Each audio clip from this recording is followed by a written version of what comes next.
Jamino. Good food. അപ്പൊ നമ്മുടെ തങ്കു കണ്ടില്ലേ ഇവര് കഴിക്കുന്നത് നോക്കിയിരിക്കണോക്കിയ ഒരാള്. തങ്കുമ്മ നമസ്കാരം, സുമിയാണ്. ലൈഫ് ഓഫ് അരുൺസുമിയുടെ പുതിയൊരു എപ്പിസോഡിലേക്ക് എല്ലാവർക്കും സ്വാഗതം. അപ്പോൾ ഇന്ന് ഞാൻ വന്നിട്ടുള്ളത് ഒരു ചെറിയൊരു സ്നാക്സിൻ്റെ റെസിപ്പി ആയിട്ടാണ്. അപ്പോൾ ഇന്ന് ഞാൻ ഉണ്ടാക്കാൻ പോകുന്നത് ഉഴുന്നുവടയാണ് കേട്ടോ. കുറേ നാളായി വിചാരിക്കുന്ന ഉഴുന്നുവട ഉണ്ടാക്കണമെന്ന്. ഉഴുന്നുവട ഉണ്ടാക്കിയിട്ട് തമാലയ്ക്കൊക്കെ കൊടുക്കണമെന്ന് വിചാരിക്കുന്നുണ്ട്. അവരുടെ ഒരു എക്സ്പ്രഷൻ എന്തായിരിക്കും, അവർക്ക് ഇഷ്ടപ്പെടുമോ എന്നുള്ളത്. കാരണം ഞാൻ കഴിഞ്ഞൊരു വീഡിയോ അപ്ലോഡ് ചെയ്തിട്ടുണ്ടായിരുന്നു മണ്ടാസി ഉണ്ടാക്കുന്നത്. അപ്പോൾ ഇവർ പൊതുവേ സ്നാക്സ് ഉണ്ടാക്കുന്നത് മൈദപ്പൊടി ഉപയോഗിച്ചിട്ടാണ്. വേറൊരു സാധനം ഉപയോഗിച്ചിട്ടും അധികം സ്നാക്സ് ഉണ്ടാക്കാറില്ല. മൈദപ്പൊടി, മെയ്സിൻ്റെ പൊടി, അല്ലെങ്കിൽ സ്വീറ്റ് പൊട്ടറ്റോ, അങ്ങനത്തെ സ്വീറ്റ് പൊട്ടറ്റോ ഒക്കെ സ്മഷ് ചെയ്തിട്ടൊക്കെ അങ്ങനെയൊക്കെയാണ് അവർ സ്നാക്സ് ഉണ്ടാക്കുക. അപ്പം ഞാൻ വിചാരിച്ചു ഇന്നേവരെ കാണാത്തൊരു സാധനമാണ് ഉഴുന്ന് അവർ. പക്ഷേ നമ്മുടെ തമാലയ്ക്ക് അറിയാം ഉഴുന്ന് എന്താണെന്നുള്ളത്. നമ്മൾ ദോശയൊക്കെ ഉണ്ടാക്കാൻ പഠിപ്പിച്ചതുകൊണ്ട് അവൾക്ക് ഉഴുന്നിനെ പറ്റിയപ്പോൾ നന്നായിട്ട് അറിയാം. അപ്പം ഞാൻ വിചാരിച്ചത് ആ സാധനം വെച്ചിട്ട് ഒരു സ്നാക്സ് ഉണ്ടാക്കിയിട്ട് അവൾക്ക് കൊടുത്താലോ എന്ന്. എന്താണ് അവളെ എക്സ്പ്രഷൻ എന്ന്. അപ്പോൾ കുക്കിങ്ങിൽ ഞാനേ ഉള്ളൂ. കുക്കിംഗ് കഴിഞ്ഞിട്ട് ഞാൻ അവളുടെ എക്സ്പ്രഷൻ കാണിച്ചു തരാം കേട്ടോ. അപ്പം നമുക്ക് നേരെ വലിച്ചു നിന്നിട്ട് നമ്മുടെ കുക്കിങ്ങിലേക്ക് പോവാം. അപ്പം നമുക്ക് ഉഴുന്നുവട ഉണ്ടാക്കാൻ തുടങ്ങാം അല്ലേ. നമ്മൾ ഉഴുന്നുവട ഉണ്ടാക്കാൻ വേണ്ടിയിട്ട് ഉഴുന്ന് ആദ്യം നല്ലോണം കഴുകിയിട്ട് വെള്ളത്തിൽ കുതിരാൻ വെക്കണം. ഒരു 3-4 മണിക്കൂർ നമ്മൾ ഇത് കുതിരാൻ വെക്കണം. കുതിർന്ന് കഴിഞ്ഞതിന് ശേഷം നമ്മൾ ഈ വെള്ളമൊക്കെ നല്ലോണം കളഞ്ഞ് ഡ്രൈ ആക്കി വെക്കുക. അപ്പം ഞാൻ നേരെ വെള്ളം ഒന്ന് ഊറ്റിക്കളയട്ടെ കേട്ടോ. വെള്ളം വാർന്ന് വെച്ചിട്ടുള്ള നമ്മുടെ ഉഴുന്ന് മിക്സിയുടെ ജാറിലേക്ക് നമ്മൾ ഇട്ട് കൊടുക്കണം. പിന്നെ ഈ ഉഴുന്ന് അരയ്ക്കുമ്പോൾ നമ്മൾ ശ്രദ്ധിക്കേണ്ട കാര്യം എന്താണെന്ന് വെച്ചാൽ ആദ്യം നമ്മൾ ഉഴുന്നിട്ടിട്ട് ജസ്റ്റ് ഒന്ന് അരയ്ക്കുക. എന്നിട്ട് നോക്കുക അതിൽ വെള്ളത്തിൻ്റെ അംശം കുറവാണോ എന്ന്.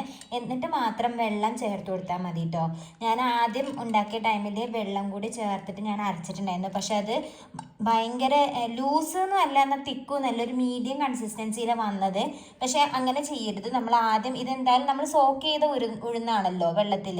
അപ്പോൾ ഇതിൽ നല്ല ഈർപ്പത്തിൻ്റെ അംശമുണ്ടാകും. അപ്പോൾ നമ്മൾ ആദ്യം ഇതൊന്ന് ജസ്റ്റ് അരച്ചെടുക്കുക. എന്നിട്ട് അതിൽ വെള്ളമില്ലെങ്കിൽ ഇച്ചിരി വെള്ളം ആഡ് ചെയ്ത് കൊടുക്കാം. അപ്പം ഞാൻ ഉഴുന്ന് അരച്ചെടുത്തിട്ട് വരാം. അപ്പം നമ്മൾ ഉഴുന്ന് അരച്ചെടുത്ത് വന്നിട്ടുണ്ട്. ഫൈൻ പേസ്റ്റ് ഒന്നും ആക്കണ്ട. ചെറിയൊരു തരിയൊക്കെ ഇരിക്കുന്നാലും കുഴപ്പമില്ല. കണ്ടില്ലേ, ഇങ്ങനെ ചെറിയൊരു തരി ഉണ്ടെങ്കിലും കുഴപ്പമില്ല. എന്ന് വെച്ചാൽ വലിയ തരി ഒന്നല്ല, ചെറുതായിട്ട്, ഒരുപാട് ഫൈൻ പേസ്റ്റ് ആക്കണ്ട. അപ്പോൾ ഉഴുന്ന് നമ്മൾ അരച്ചെടുത്ത് വന്നിട്ടുണ്ട്. ഇനി ഇതിലേക്ക് നമുക്ക് കുറച്ച് കറിവേപ്പില ചെറുതാക്കി അരിഞ്ഞത് ചേർത്ത് കൊടുക്കാം കേട്ടോ.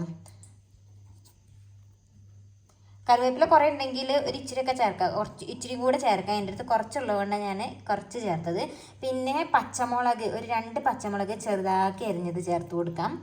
പിന്നെ ഒരു ചെറിയൊരു കഷ്ണം ഇഞ്ചി ചെറുതാക്കി അരിഞ്ഞത് ചേർത്ത് കൊടുക്കാം.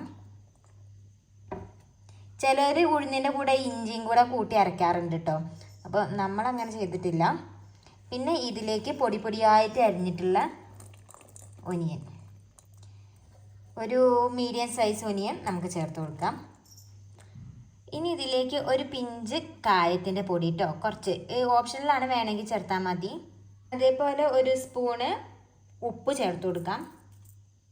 നമ്മൾ എത്ര ഉഴുന്നെടുത്തിട്ടുണ്ടോ അതിനനുസരിച്ചിട്ട് ഉപ്പ് ചേർത്ത് കൊടുക്കാം.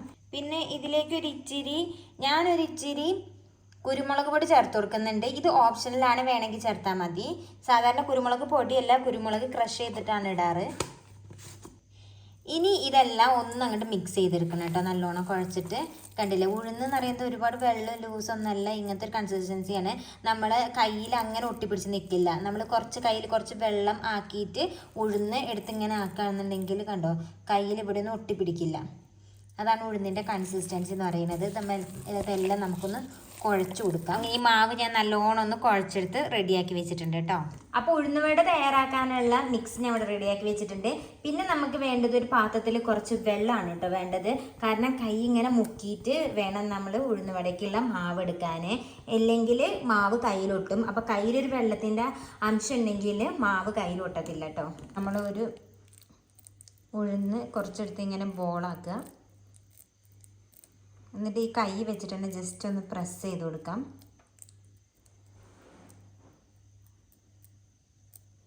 നടുവിൽ ഒരു ഹോൾ ഇട്ട് കൊടുക്കും, ഉഴുന്നുവടേൻ്റെ ഓട്ട.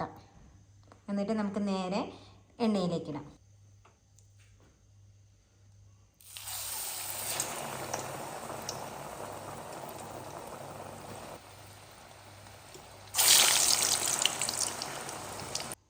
അങ്ങനെ നമ്മുടെ ഉഴുന്നുവട എല്ലാം റെഡി ആയിട്ടുണ്ട് കേട്ടോ.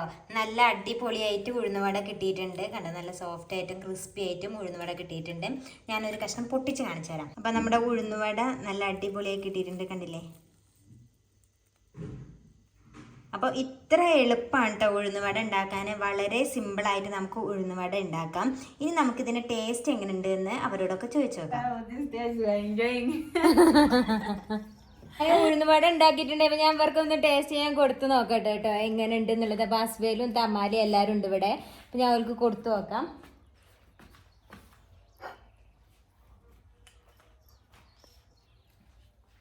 അപ്പം അവർ കഴിച്ചു നോക്കാം.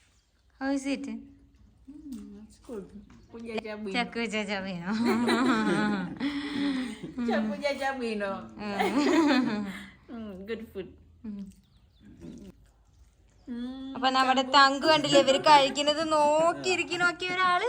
തങ്കുമാ, തങ്കുവിന് ശരിക്കും ഇത് കൊടുക്കാൻ പാടുണ്ടാവില്ല, എന്നാൽ ചെറിയൊരു കഷ്ണം കൊടുക്കട്ടെ. പാവല്ലേ തങ്കുബാ, കുഞ്ഞു കഷ്ണം കേട്ടോ. വേണ്ട, തങ്കുവിന് വേണ്ട, വെറുതെ കഴിച്ചല്ലോ. അപ്പോൾ നമ്മുടെ ഒരു ചെറിയൊരു വീഡിയോ ഇവിടെ അവസാനിക്കുകയാണ്. അപ്പോൾ എല്ലാവർക്കും ഉഴുന്നുവട ഇഷ്ടപ്പെട്ടു എന്ന് വിചാരിക്കുമെന്ന്. എല്ലാവരും ഒന്ന് ട്രൈ ചെയ്ത് നോക്കണം. അപ്പം നിങ്ങളുടെ അഭിപ്രായങ്ങളൊക്കെ കമൻറ്റിൽ രേഖപ്പെടുത്തുക. അപ്പോൾ കൂടുതൽ കാഴ്ചകളും വിശേഷങ്ങളുമായിട്ട് അടുത്തൊരു എപ്പിസോഡിൽ വരാം. അതുവരേക്കും ബൈ.